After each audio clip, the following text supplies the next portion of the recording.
Hello friends, welcome back to my channel as journey Japan blogs. आज के blog में हम आप लोगों को बताएंगे कि जापान कैसे आए, है ना। हाँ, तो आज के ब्लॉग में हम उस बारे में चर्चा करेंगे कि हम जापान कैसे आ सकते हैं, क्या प्रोसीजर है, क्या कॉस्ट होगी इसकी। हाँ। वो भी क्योंकि आप लोगों के बहुत सारे कमेंट्स आ रहे थे, कुछ यूट्यूब पर और कुछ पर्सनली भी हम लोगों के पास क्वेश्चंस आते हैं, क्वेरीज। तो हमने सोचा उन सब क्वेश्चंस को इस वीडियो में कवर करते हैं। और अब से हम ट्राई करेंगे कि इंफॉर्मेटिव वीडियो लेकर आए। तो हितेश भी अपना कुछ टाइम देंगे, है ना। हाँ, तो हम ऐसा प्लान करें, डेली काम रहता है तो इतना पॉसिबल नहीं होता, लेकिन हम प्लान करेंगे कि हर वीकेंड एक इंफॉर्मेटिव वीडियो लेके आए। तो सबसे पहले इतना बता दूं कि हम यहाँ पे मतलब मुझे रहते रहते यहाँ पे 6 से 7 साल हो चुके हैं, ऐश्वर्या को रहते रहते 3 साल हो चुके हैं।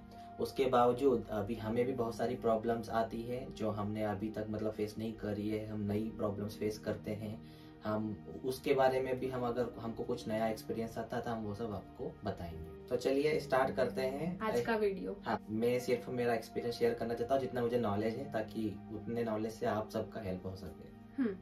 तो सबसे फर्स्ट तो यही है कि जापान कैसे आए। ठीक है, अभी बहुत सारी कैटेगरी होती है यहाँ पे, बहुत सारी चीजें होती हैं, जैसे कि आप क्या पर्पस आपका क्या है। सबसे पहले तो ये मैं पूछना चाहूंगा, क्योंकि मेरा पर्पस है, मैं यहाँ पे जॉब करता हूँ, राइट। तो आप हो सकते हो कि आप स्टूडेंट हो, आप पढ़ाई करने आना चाहते हो, एमबीए करने आना चाहते हो, मास्टर या बैचलर डिग्री कोई सी, या फिर एनीमे में कुछ करना चाहते हो, क्योंकि आपको पता है जापान का एनीमे बहुत फेमस है। तो एनीमे में कुछ आपको करना हो, डिग्री या फिर कुछ सीखना हो, टेक्नोलॉजी में कुछ करना हो, या फिर स्टूडेंट वीजा पे आकर कुछ स्टडी करना हो, या फिर कुछ जॉब करना हो, तो या फिर आप घूमने भी आ सकते हैं, या टूरिस्ट। हाँ, बहुत सारे लोगों के मन में है। हमारे ही कुछ रिलेटिव्स हैं, जान पहचान के कलीग्स, जिनको सिर्फ घूमने आना है, तो वो लोग भी जापान आ सकते हैं। तो कैसे आए।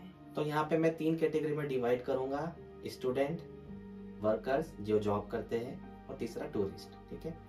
तो इन ऐसे बहुत सारे वीजा होते हैं, बहुत सारे टाइप के वीजा होते हैं जो इस कैटेगरी में आते हैं। वो उसमें डिपेंड करता है कि आप कौन सी कैटेगरी में आ रहे हो, आपको किस टाइप का वीजा मिला है। तो उस वीजा के बारे में जानना है तो हम आपको बाद में बताएंगे अगले वीडियो में।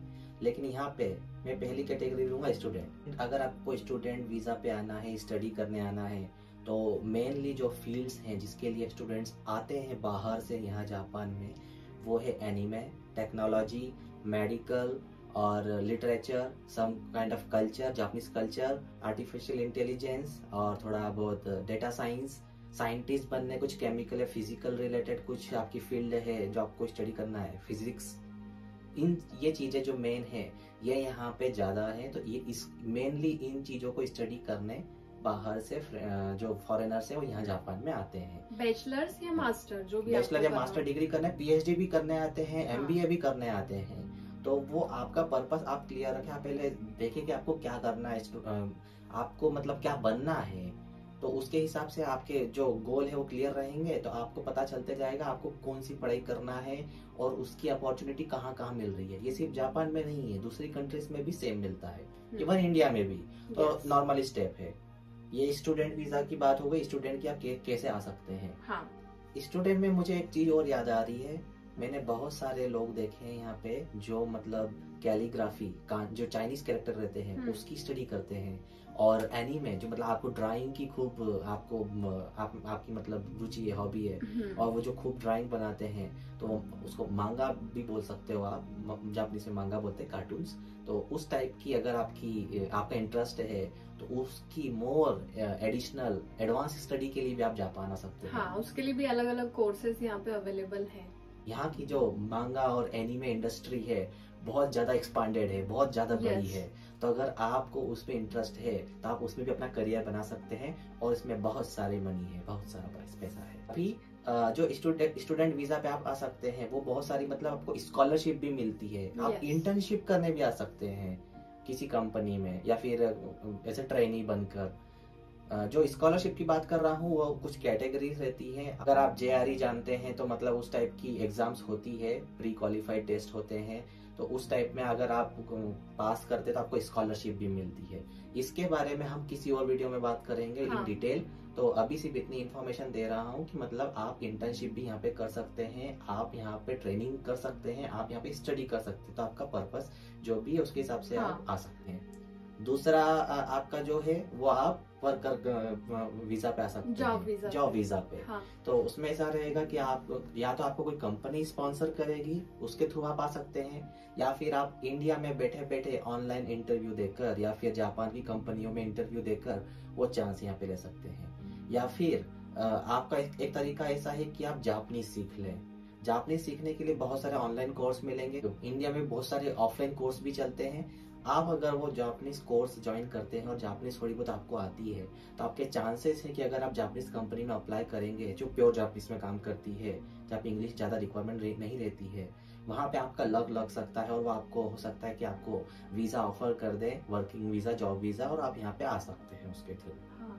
क्योंकि थोड़ी बहुत बेसिक जापानीज आना जरूरी है। अगर आप एज अ टूरिस्ट वीजा पे भी आ रहे हैं तो अगर आपको बेसिक सी जापानीज आती है तो वो आपको यहाँ पे इजिली सरवाइव करने में आपको हेल्प करेगी। तो हमारी थर्ड कैटेगरी है टूरिस्ट वीजा की। तो आप टूरिस्ट बनकर आ सकते हैं। अभी टूरिस्ट में 1 महीना 2 महीना आप आपका प्लान कर सकते हैं ट्रिप, कितना आपको घूमना है। यहाँ पे नॉर्मली 3 मेन सीजन रहते हैं घूमने के लिए। ऐसे तो छुट्टियां रहती है, लेकिन जब ज्यादा टूरिस्ट लोग आते हैं सब अलग अलग कंट्रीज से, जो ज्यादा छुट्टियां मिलती है, कैंपेन्स रहते हैं, वो पीरियड है गोल्डन वीक, जो अप्रैल से मई के बीच में रहता है। एक ओबोन मात्सुरी, उसको ओबोन फेस्टिवल बोलते हैं क्योंकि वहाँ सब डांस करते हैं, उनका वो कल्चरल फेस्टिवल है, और वो होता है जुलाई अगस्त के बीच में। और एक है न्यू ईयर एंड, क्योंकि उस टाइम पे लंबी छुट्टियां उस टाइम पे भी मिलती है। हाँ। तो ये 3 सीजन है, 3 कैटेगरी है जब टूरिस्ट बहुत ज्यादा आते हैं, तो उस टाइम पे आप आ सकते हैं। हाँ, मैं ये सजेस्ट करूंगी कि अभी का जो सीजन है, मतलब अप्रैल में गोल्डन वीक वाला सबसे बेस्ट सीजन है यहाँ पे आने के लिए। हाँ। क्योंकि अभी ना तो ज्यादा ठंड है ना गर्मी है, स्प्रिंग चल रहा है, स्प्रिंग सीजन चल रहा है। तो मैं यही सजेस्ट करूंगी कि अप्रैल गोल्डन वीक के टाइम आप लोग आए। और मेरे हिसाब से आपको टूरिस्ट के लिए इतनी जापानीज आना जरूरी नहीं है, आएगी थोड़ी बहुत अच्छी बात है, लेकिन टूरिस्ट में इंग्लिश थोड़ा सपोर्ट मिल जाता है। हाँ। अधिकतर जो वो स्टेशन मास्टर है या फिर कोई एकीन बोलते हैं उनको, मतलब जो वहाँ पे आसपास केयर टेकर्स होते हैं, काम करते हैं, उनको थोड़ी बहुत इंग्लिश समझ में आ जाती है। तो अगर आपको नहीं जापानीज आती है तो भी कोई इतनी दिक्कत नहीं है, आप टूरिस्ट वीजा पे आराम से घूमने आ सकते हैं, बहुत सारे प्लेसेस हैं। या फिर आपके कोई रिलेटिव्स हैं, कोई भी जान पहचान के लोग रहते हैं तो वो आपको यहाँ पे सपोर्ट कर ही देंगे वैसे तो। बाकी फिर हम लोग भी है ही यहाँ पे।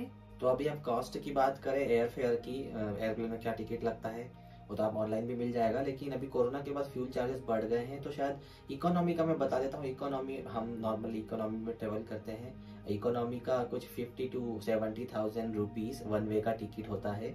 आप उसे मतलब जापानीज येन में कन्वर्ट करेंगे तो वो 90 to 1,20,000 येन तक भी जाता है 1 वे का। और अगर आप बहुत अच्छी फ्लाइट लेते हैं या एयरलाइन लेते हैं जैसे कि एना है, जाल है, जापानीज एयरलाइंस, ये बहुत कॉस्टली होती है, तो इनकी टिकट कुछ 2 लाख तक भी जाते हैं। तो आप मतलब आपका चेक करके बुक करें। yes. और मैं सजेस्ट करूंगा कि आप 2 वे बुक करें, क्योंकि 2 वे में थोड़ा चीपर रहता है। राउंड वे करेंगे तो थोड़ा चीपर पड़ेगा। और I think it will also depend on season कि आप कौन से सीजन में आ रहे हैं। तो अगर आप जैसे यहाँ के हॉलीडेज चल रहे होते हैं, गोल्डन वीक है और फिर क्रिसमस है, न्यू ईयर है, इन पे टिकट्स थोड़ी सी कॉस्टली हो जाती है। सजेशन ये है कि आप कहीं भी टिकट बुक करें, प्लान करें, आपकी 3 मंथ्स पहले टिकट बुक कर देना चाहिए, तभी आपको प्रॉपर उसका जो रेट है वो मिलता है। अगर आप 3 महीने या 2 महीने या उसके लेस में करेंगे तो हो सकता है कि फ्लाइट के वो चार्जेस बढ़ जाए, क्योंकि वो उनकी स्ट्रेटजी रहती है कमाने की, और ये ऑन सीजन रहते हैं, ये पीक सीजन रहते हैं, तो इसमें आपको बहुत मुश्किल है कि सस्ती फ्लाइट मिल जाए। तो ये थे सारे पॉइंट्स जो कि हम लोगों ने कवर किए कि आप लोग जापान कैसे आ सकते हैं, उसकी कॉस्ट क्या होगी। So it will depends on you कि आपको क्यों आना है जापान। जितना हम लोगों के नॉलेज में था उतना ट्राई किया हमने कि आप लोगों से शेयर करें। हमें और भी कुछ इन्फॉर्मेशन मिलेगी तो हम आपको एडिशनली बता देंगे, नया वीडियो डाल देंगे। हाँ। क्योंकि ये ऐसा है कि बहुत सारा नॉलेज है ऑनलाइन, ऐसा पॉसिबल नहीं है कि हम जो बोल रहे हैं वो एग्जैक्टली 100% सही है और पूरा कंप्लीट है, इट्स इम्पॉसिबल। हम हमारे एक्सपीरियंस और नॉलेज के अकॉर्डिंग ये सारी वीडियो शेयर कर रहे हैं। बाकी इसके अलावा आप लोगों के और भी कोई डाउट्स हैं, कुछ क्वेरीज हैं जॉब से रिलेटेड या फिर जापान आने से रिलेटेड, एनीथिंग, तो आप कमेंट बॉक्स में पूछ सकते हैं या फिर इंस्टाग्राम पर डीएम भी कर सकते हो। तो हम लोग ट्राई करेंगे कि आपके सारे आंसर करें और आपकी हेल्प करें। ठीक है, तो फिर मिलते हैं नेक्स्ट व्लॉग में। Till then bye bye.